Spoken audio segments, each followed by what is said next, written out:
as an incarnation as per Hinduism, as an incarnation as per Vedic tradition.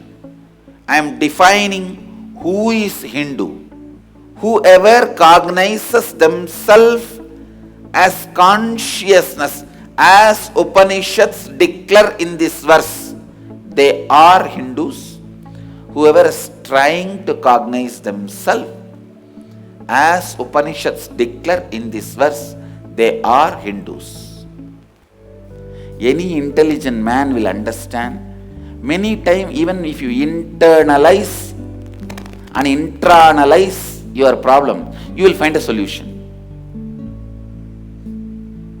And then you will have only one fear. Will I remember this solution forever, or will I forget this again and be in the same ditch? Don't worry. How many times you fall into the ditch? More number of times I will raise you out of the ditch.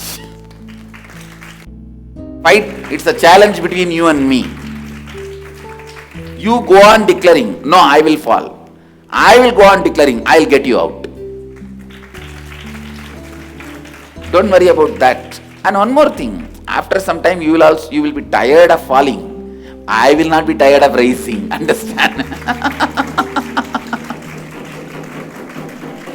You will be tired of falling, but I will not be tired of raising. So that is the hope and assurance you have.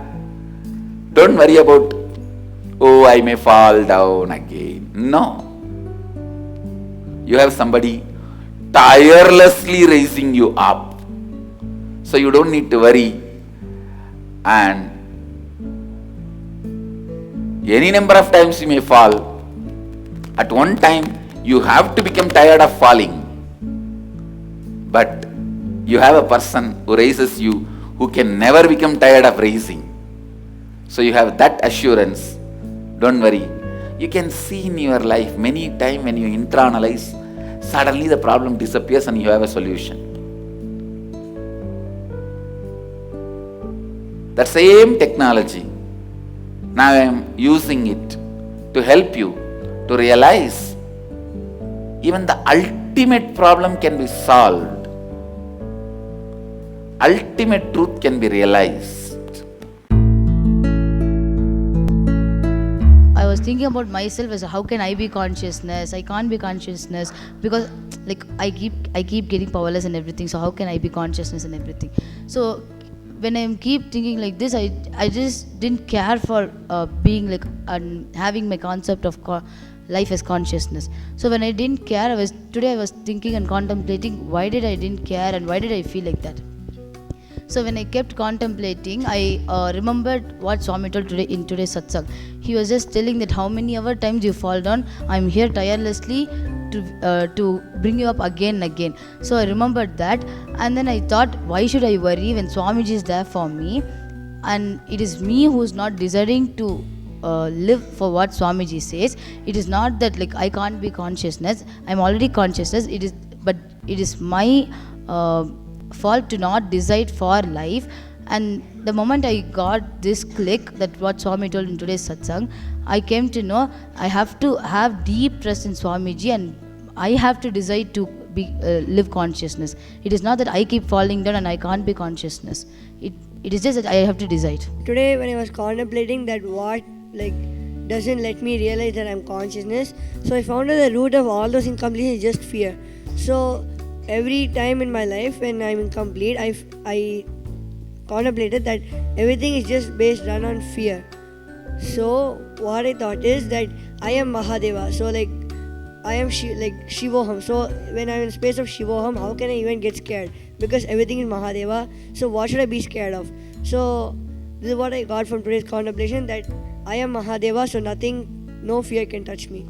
So when I was contemplating, I was thinking what are all the different incompletions I have that which stops me from experiencing that I am all pervasive and everything. So that time when I was thinking, I thought that the different ideas which I have about me, if those are the reasons why I am not able to experience it. So I was thinking, why is what I think about myself being an obstacle for me to realize that I am all pervasive, beyond coming and going. That time I found out that because I don't do things completely, like I'm lazy to do different things, So because of that, if somebody comes and questions me in that, then I will again become inauthentic. So I found out that it was laziness. Then I started thinking, from where is this laziness, when did it start arriving? So then I found out that I was lazy because whenever anything happens, I will not even bother about it. I'll have this attitude of don't care attitude. What is there? Now only we are so young, we have still so much of time left, and what is that, we can still go on. So like this I went on. So it was the don't care attitude. Then from don't care attitude I understood that it was the postponement which I had. Then I thought, I was contemplating, why is this postponement also coming? Then I understood that I just started taking things for granted. I thought, anyhow we have so many more years left, why should we start doing things now itself? Let us just be there how we were, not taking so much responsibility and all that.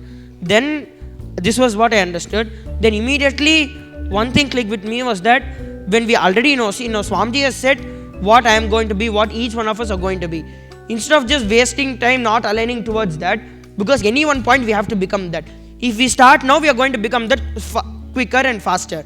But if you are just going to waste time and then think it's going to take more time and all that, then it's just going to waste of our time and our life which we have. So I understood that instead of postponing everything and not caring about things and taking things for granted, let me start doing things based on my purpose of life from now. Then that will naturally make me feel that I am all pervasive and beyond coming and going. Almost each one of you carry at least 5 pounds of poison in your body because of the toxification, constantly watching TV and powerful lights, the pesticides in your food, all that. This yoga retreat is specifically focused on detoxification through the Sattvic diet and through yoga, Kriya, cleansing methods. You will be detoxifying your body and mind. Here is an amazing opportunity. The first detoxification retreat in Hyderabad Adinam. It's a beautiful program.